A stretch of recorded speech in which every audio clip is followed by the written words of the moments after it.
মসজিদের ইমাম ভাই, মসজিদের ইমাম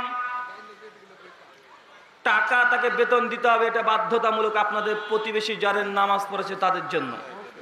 মনে রাখবেন, যা নামাজ পড়িয়ে ওই ব্যক্তি টাকা নিচ্ছে না, ওই ব্যক্তির টাকা নিচ্ছে দায়িত্ব পালনের জন্য। কিসের জন্য কথা বলেন? ওই যে বলেছেন 5 ওয়াক্ত নামাজ পড়তে হবে। আপনি তো কখন বাজারে থাকেন, কোথায় ঘাটে থাকেন, কোথায় নিজের ব্যবসা করছেন, মসজিদ ইমামকে দায়িত্ব দিয়ে চলে গেছেন, আছেন না নাই কথা বলেন? দায়িত্ব দিয়ে চলে গেছেন, এখন ইমামের বাপ মোল্লা মসজিদে এসে উপস্থিত হতে হবে, হয় কি হয় না কথা বলেন? মসজিদকে আজান দিতে হবে, এই টাকাটা আজান দেওয়ার জন্য পাচ্ছে না, ও পাচ্ছে দায়িত্ব পালনের জন্য। কথা বুঝতে পারছেন? দায়িত্ব, কারণ আপনি তো নিজের ইচ্ছে সব জায়গায় ঘুরে বেড়াবেন, আপনার দায়িত্ব নাই। এই জন্য তাকে সর্বাধিক বেতন দেওয়ার চেষ্টা করবেন। এক, আর আমি বলেছি শিরক এবং বিদআতকে উৎখাত করার জন্য ইমাম সাহেবের বেতনকে বাড়িয়ে দেন। বলে ইমাম সাহেব 25,000 টাকা মাসে বেতন দেব, মিলাদ করা যাবে না, কিয়াম করা যাবে না, তাবিজের ব্যবসা করা যাবে না, সবাইতের হালা রুটি খাওয়া যাবে না, পীর মুরিদি চলবে না, এগুলো বলেন। দেখেন বাংলার কত হুজুররা চলে আসবে চাকরি করতে। হুজুররা কেন এই কাজটা করে জানেন? কারণ আমাদের কারণে। হুজুরকে দিবে 5,000 টাকা বেতন, 7,000 টাকা বেতন, তো মিলাদ ছেড়বে? ওর বউ ছেলে নাই, ও তাবিজের ব্যবসাটা করবেই, ও ছাড়তে চায় না, এই জন্য যে সংসার চালাতে হবে। কথা বুঝতে পারছেন? এখনই বলেন যে 25,000 টাকা বেতন দেবো, এইগুলো করা যাবে না। ওরা বাংলার কত হুজুর চলে এসে মসজিদের ছাদে বসে থাকবে চাকরি করার জন্য। এটা আমাদের স্বভাব দোষেই হুজুরদেরকে নষ্ট করে দিয়েছি। শুকরিয়া। আমরা জানি ফরজ নামাজ জামাতে আদায় করতে হয়, কিন্তু আমাদের ইমাম সাহেব মসজিদের নিকট বাড়ি হওয়া সত্ত্বেও জুমা ব্যতীত জামাতে নামাজ আদায় করে না। আমার প্রশ্ন হলো, জুমার নামাজ তার পেছনে আদায় করা বিষয়টা সম্ভব হবে কি? বাহ বাহ বাহ, এটা আল্লাহর ওলি রে ভাই। ও মসজিদে আসে না, কাবাতে নামাজ পড়ে। বলেন না যে আমার পীর সাহেব এত বড় পীর, ও জামাত উপস্থিত হয় না, কি করে? ওই বাড়িতে জায়নামাজ যাদের আল্লাহু আকবার মেরে দেয়, তারপরে দেখি জায়নামাজও নাই, পীরও নাই, কোথায় এখন কাবা শরীফে নামাজ পড়ছে। আপনার মসজিদে হুজুর মানে ওইরকমই হতে পারে, কাবাতে নামাজ পড়তে যাই। ভাই মনে রাখবেন, কেউ যদি জামাতে মিস করে, এই ব্যক্তি ফাসিক। কি বললাম? ফাসিক। আর ফাসিক ব্যক্তি হচ্ছে নামাজ জায়েজ, নামাজ না যে হারাম এমনটা জায়েজ, তবে পরেজগার মুত্তাকি আলেম দেখতে হবে। সেই বুখারী 594 নম্বর হাদিসের অধীনে ইমাম বুখারী একটা অধ্যায় রচনা করেছে হাসান বসরি কল দিয়ে, বেদাতি ফিক নামাজ পেছনে নামাজের বৈধতার উপরে। এটা জাস্ট জায়েজ। কখন জায়েজ?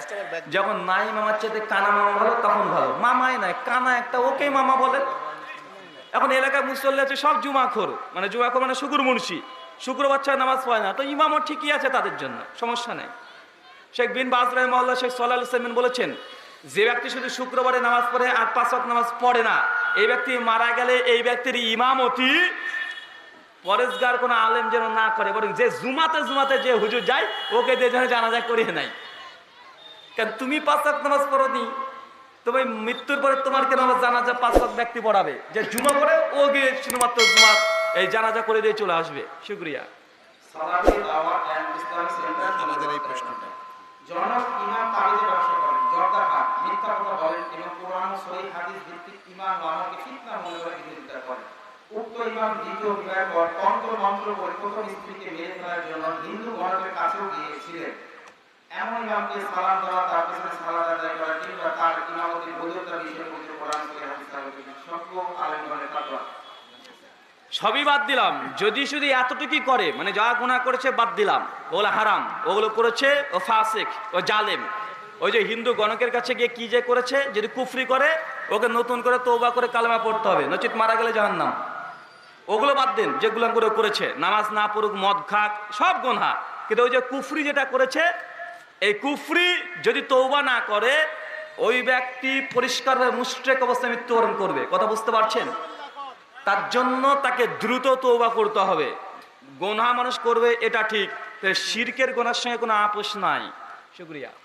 দুইতে নামাজের প্রথম নামাজের পূর্বে বাংলা খুতবা এবং নামাজের পরে দুইটি আরবি খুতবা দেওয়া কতটুকু সঠিক? ভাই আমাদের জুমার খুতবা 2টা, এখন মানুষ করে ফেলেছে 3টা করে না ভাই? জুমার খুতবা 2টা না ভাই?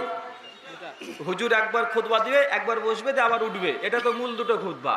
কিন্তু এখন মানুষ দেখছে যে না না না না, শুধু আরবিতে মানুষ বুঝতে পারছে না, এই জন্য আগেই একটা খুতবা দিয়েই দেয়। এখন আছে না নাই কথা বলেন? আছে। এটা সালাফ থেকে প্রমাণিত না, এটা বাঙালিরা আমরা করেছি। বরং জুমার খুতবা যে আরবিগুলো আপনি পাঠ করছেন, আল্লাহর হামসানা, এগুলো অবশ্যই বাধ্যতামূলক আরবিতে বলতে হবে। নাসিয়া যেগুলো আছে আরবি বলার পরে অনুবাদ করতে হবে। কথা বুঝতে পারছেন? বাংলাতে ওই সময়তে বলে দিবেন। অনেকে বলছেন, যুক্তি দিয়ে বলছেন, আমাদের কিউট বয় রেজাল্ট করে আমরা, উনিও বলেছেন যে আল্লাহ নবীর অনেক সাহাবীরা বিভিন্ন দেশে গিয়েছেন, সৌদির বাইরে অনারব দেশে গিয়ে তারা দাওয়াতি কাজ করেছে, কিন্তু আরবি বাদ দিয়ে অন্য কোনো ভাষায় যে খুতবা দিয়েছে এর কোনো প্রমাণ নেই দাবি করেছে। তা আমাদের একই প্রশ্ন যে সাহাবীরা অন্য দেশে গিয়েছে, অন্য দেশে যাওয়ার পরে আরবিতে যে খুতবা দিয়েছে এরও তো কোনো প্রমাণ নেই। কথা বুঝতে পারলেন না?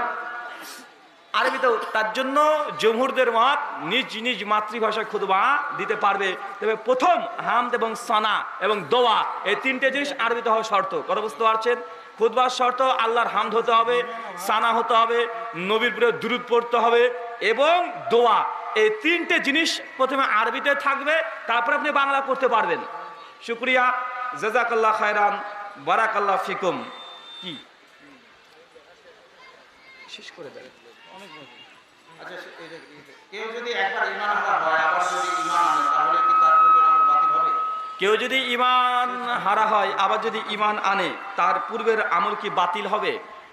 যদি বেঈমান অবস্থায় কোনো নেকি করে থাকে, আল্লাহ এই নেকিকে নষ্ট করবেন না যদি সে আবার ঈমান আনে। কথা বুঝতে পারছেন? তাই সাহাবা রাদিয়াল্লাহু তাআলা যারা কুফার ছিল, প্রথমে যারা কাফের ছিল, ইসলাম গ্রহণ করে নাই, পরবর্তী সময় যখন ইসলাম কবুল করেছে, তাহলে পূর্বের নেকি ভালো কাজগুলোকে নষ্ট করা হয়নি, করা হয়েছে? কথা বলেন না, ওইগুলোকেও আজর পাবে, তবে গোনাগুলোকে ক্ষমা হয়ে যায়। কি বললাম? কথা বলেন। ইসলাম কবুল করার কারণে পেছনকার গোনা ক্ষমা হয়, যে নেকির কাজ করেছে এগুলো বাতিল হয় না। এটা হচ্ছে আল্লাহ সুবহানাহু ওয়া তাআলা রহমান, আল্লাহ দয়ালু, এটা তার প্রমাণ। আল্লাহ সুবহানাহু ওয়া তাআলা যে কথা বললাম সে কথা আমাকে, তারপর আপনাদের প্রত্যেকে আমল করার তৌফিক দান করো। সকলে পড়ি আল্লাহুম্মা আমিন। আমাদের মধ্যে যারা উপস্থিত আছে আল্লাহ সুবহানাহু ওয়া তাআলা তুমি তাদেরকে হেদায়েতে কামেলা দান করো। সকলে পড়ি আল্লাহুম্মা আমিন। আমাদের মধ্যে যারা অসুস্থ আছে আল্লাহ সুবহানাহু ওয়া তাআলা তুমি আশ-শাফি, তুমি সুস্থতা দানকারী, আমাদের প্রত্যেককে শেফায়ে কুল্লিয়া দান করো। সকলে পড়ি আল্লাহুম্মা আমিন।